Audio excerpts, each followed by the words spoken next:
So now moving on to our next submission today, Tāngaro Tuia Te Ora Endangered Species Foundation. And we can see you there, Natalie. Welcome to the Select Committee this morning. You have 10 minutes with us, so we'll hand it over to you for your opening remarks. Yeah, thank you. Tēnā koutou, tēnā koutou, tēnā tātou katoa. Ngā mihi nui kia koutou I tupu ake au I tāmaki makaurau ko kirikiri roa tōku kāinga ināianei. Thank you for having me on today to share what we've found over the last little while with regards to the fast track bill and the changes. I have a presentation, so shall I just share your screen?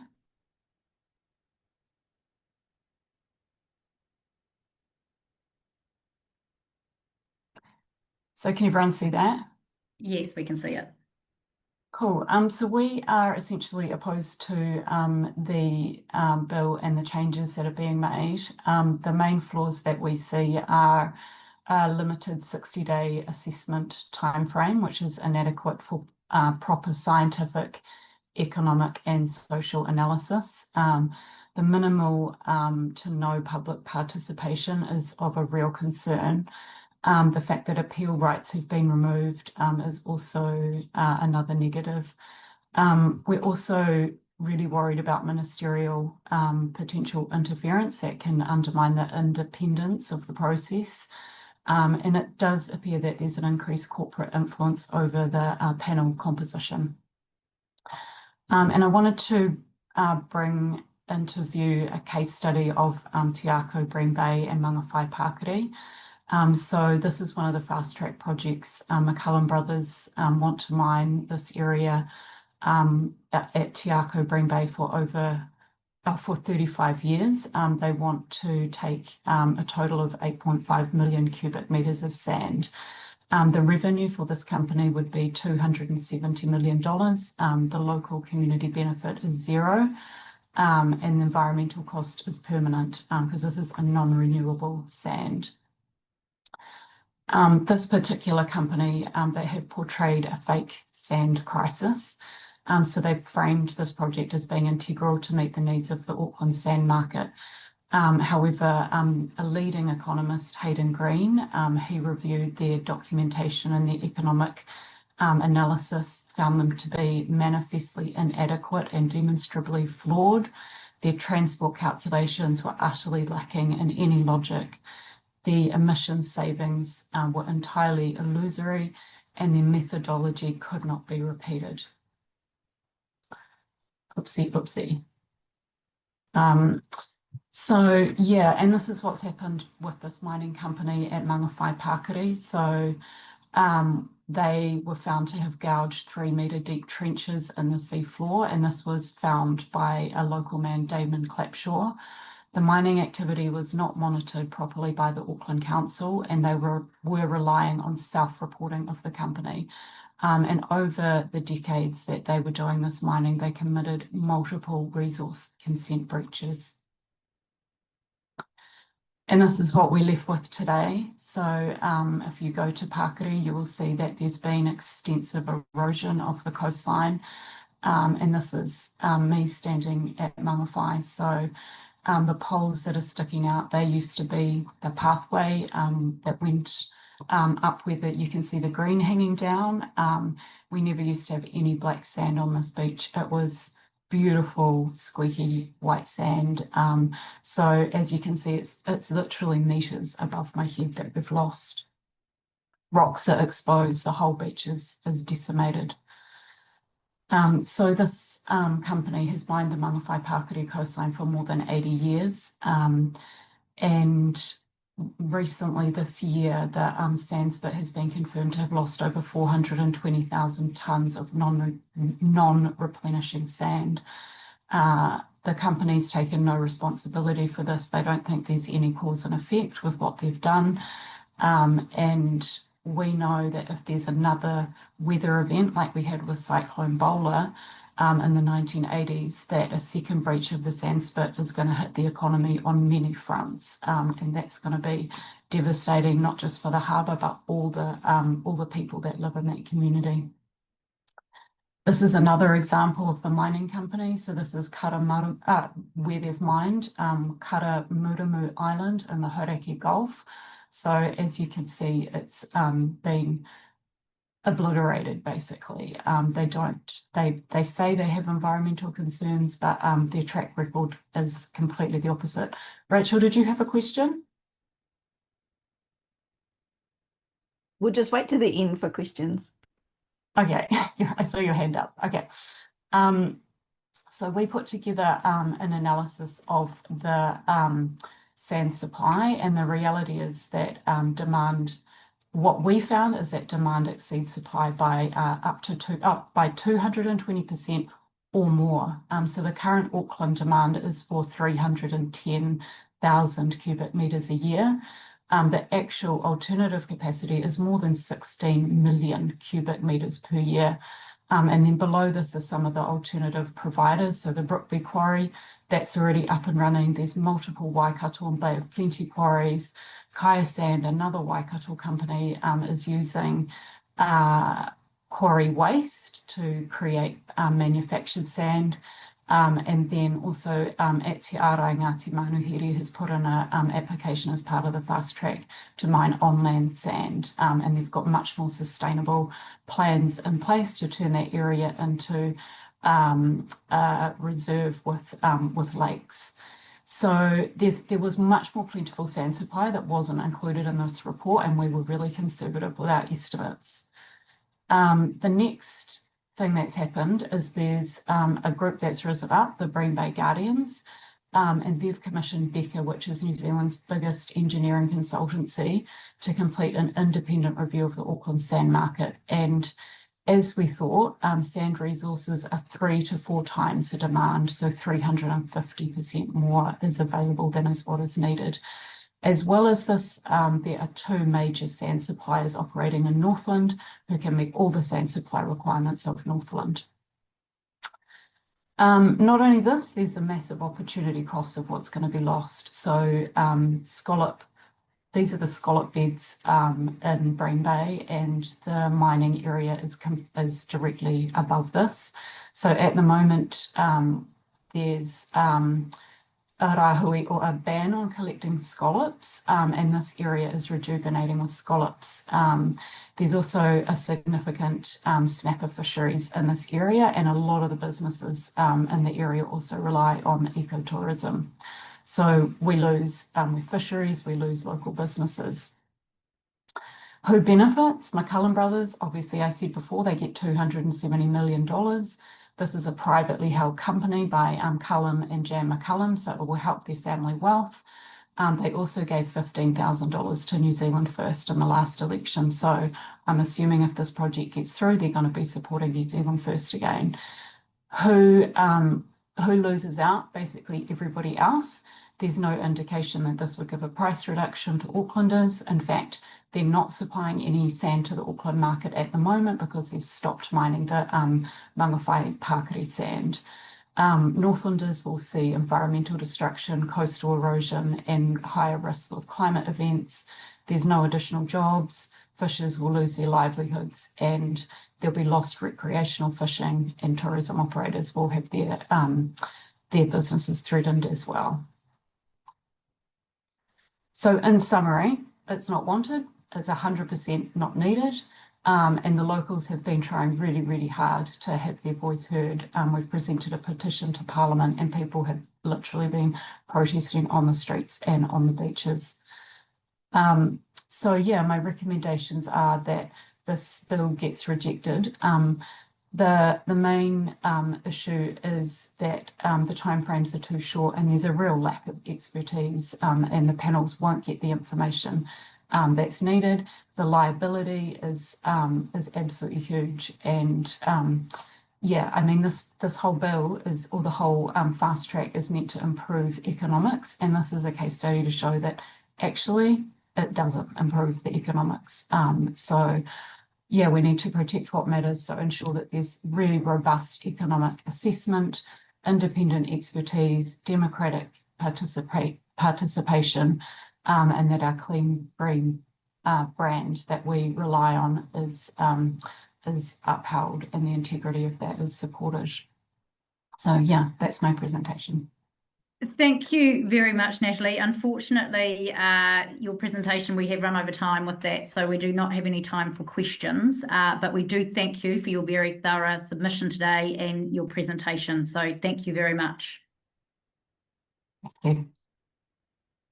So we're now moving on to our next submission, the Kiwis Against Seabed Mining.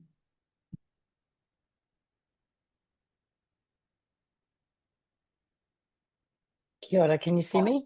Yes, Cindy, we can see you. Welcome to the Select Committee. We are running a little bit behind time this morning, so we'll hand it straight over to you to open up. Okay, kia ora koutou. My name is Cindy Baxter. I'm the chair of Kiwis Against Seabed Mining. We're a community-based, volunteer-led organisation which was founded 20 years ago after the foreshore and seabed legislation was passed in 2005. Our support comes from across the political spectrum. Our supporters vote for ACT and New Zealand First. They vote for National, Labour, Te Pāti Māori, the Greens. But what we all have in common is the love of our ocean, of fishing, of surfing, of hanging at the beach. We represent the communities who live on black sand beaches right up our west coast.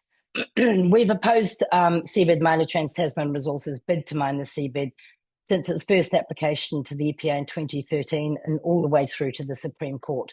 We've always opposed it because of the massive destruction it would incur and the precedent it would set. So now we're engaged in the fast track process. We're halfway through with a decision due in March. And I'll consider our submission as read, but I want to reiterate that CASM opposes the fast track amendment bill in its entirety for the reasons stated in our submission, and urges the government to drop these amendments, which are a fundamental threat to our democracy. Actually, we urge the full repeal of the Fast Track Approvals Act altogether and the revocation of any extractive industry consents that are given within this process. The ministers who dreamed up the fast track process tried to shut out community voices by leaving that option up to the panel, but our panel wanted to hear from us. When CASM spoke at a fast track panel hearing in Hawara last month on TTR's bid to dig up the Bight for 20 years, we extended our thanks to the panel for inviting us to submit, which we knew it didn't have to do. But the panel chair, who's a former High Court judge, told us our invitation was, and I quote, entirely self-interest, we genuinely want to hear from you. But these amendments would shut us out. This is a panel that wants to do its job properly. It wants to weigh up both the benefits and the cost of opening up our seabed to mining. It would be the first commercial mining operation of its kind anywhere in the world, which if it went ahead, it would create a precedent for the entire coastline. And yes, the panel did invite a lot of submitters, part of the rationale for some of the amendments we see here today to shut us all down. It invited the offshore wind industry that could bring literally tens of thousands of jobs to the region. It invited the fishing industry, it invited Sea Lord, Tallies, Te Hukai Moana, who fought seabed mining alongside us since 2013. It invited recreational fishing clubs. I mean, all up, there were 52 submitters invited by the panel, but the vast majority are the iwi and hapu across Taranaki. Shane Jones thought that was too many, and the amendments in this bill would further limit their and our input. It's unconstitutional and it breaches Te Tiriti and all of our rights to protect our precious land and ocean. So CASM has brought information to the panel that nobody else has, such as the expertise of the scientists who discovered we've got our own genetically unique population of pygmy blue whales living in and around the South Taranaki Bight. The recreational fishers who have brought information to the panel that nobody else knows, their combined expertise of the extraordinary seabed features in and around the proposed mining site that make it one of New Zealand's best recreational fishing areas. The panel wanted our expert evidence because TTR had not done its homework and had barely updated any of its evidence since 2016, despite the huge advances in, for example, modelling technology. But it's clear the government now thinks it can only get these massively destructive projects across the line by shutting down civil society and shutting down expert evidence, issuing dodgy policy statements by ministers ahead of a hearing, because we can't have expert evidence getting in the way of Australian mining companies like TTR, like Oceana Gold, like Santana, like Bathurst Resources. Most of the profits will go out of the country into their coffers to their shareholders. I mean, these amendments present an almost impossible task for the panels. I can't begin to imagine how a panel could look at a project the size of this application after 2 EPA applications, 3 court rulings in just 60 days, especially given the dearth of evidence from the company. So the expert evidence has to come from elsewhere. We think the quality of the panels themselves would be diminished. The EPA is already struggling to find qualified people. What former High Court judge would want this job? It would be another impact. That would be another impact of these amendments, perhaps intentionally. Weak panels, little to no expert evidence, a fast process, and permissive legislation, all for very tiny royalties. If a project is supposed to be of regional and national significance, then it should be able to stand on its own 2 feet. The applicants should be able to prove that they're able to withstand scrutiny. If it's so significant, then why would you want to limit that scrutiny? I have to say, I saw Josie Vidal from the Minerals Council tell you yesterday that the mining industry is not looking for any weakening of existing environmental safeguards, and I'm sorry, I have to respond to that. Her organisation pushed hard for the fast track, and I can't see how she can stand that statement up, given its lack of environmental safeguards. The point of this legislation is to shut out environmental concerns. With TTR, even a skewed EPA under pressure from the government to get this project over the line in 2017 had to add 109 conditions, many of them around trying to fill in the huge gaps in environmental understanding. This is not what democracy looks like. This is not good stewardship, and it's certainly not going to be good for our international reputation. It's our government clearly demonstrating to voters that it's willing to be captured and manipulated by extractive industries despite the enormous cost. Indeed, there was an example of that on the radio only this morning. This government should be ashamed of itself, and we call on you to dump these amendments, and while you're at it, repeal the existing act. Thank you. Thank you, Cindy. Look, we have time for a question from Rachel Brooking. Thanks, Cindy, for that and for all your involvement and experience with this. And I just wanted you to comment on 2 things. One is this application the same as what's been declined before? That's one question. And the second question is, you've explained to us that the different groups that have given comment have provided a whole lot of evidence that will have been very helpful for a robust decision making. And you made a comment that that number of groups was one of the reasons why Shane Jones might be wanting to change things. So do you think, just to talk about that a wee bit more, do you think this application is one of the reasons for these amendments? Yes, certainly from these statements that Shane Jones has made about the number of submitters and sort of expressing concern that all of us would have the right to appeal, and now he's shut that off. I mean, he certainly made those very strong comments in the media several times, and even as far as we understand, he's even met with the panel conveners to discuss it with Chris Bishop. So that is absolutely a reason. And to come back to the TTR application, yes, I mean, this is the panel convener commented at the beginning of this. She said, I've looked through these documents and I really can't find anything that's more up to date than 2015, 2016, when they applied to the EPA the second time round. We consider the only reason they got across that was because the EPA set up a 4-member panel, gave the pro-business chair a casting vote, and then put in 109 conditions, which actually got thrown out by the High Court because they weren't legal and didn't fit with the legislation. So yeah, I do think this is entirely political. I think, the fast track, these panelists are really doing their best. I mean, they're doing their best to get across the line. It's a massive project, and there's going to be others coming along, like the Denniston Plateau, like the Bendigo mine, which you cannot look at and get all the right sort of expertise, especially if you shut out the groups that have the expertise in 60 days. It's just shoving this through. But I mean, the worst thing is that these companies, we're not going to see the profits come here. The royalties New Zealand charges are absolutely minute.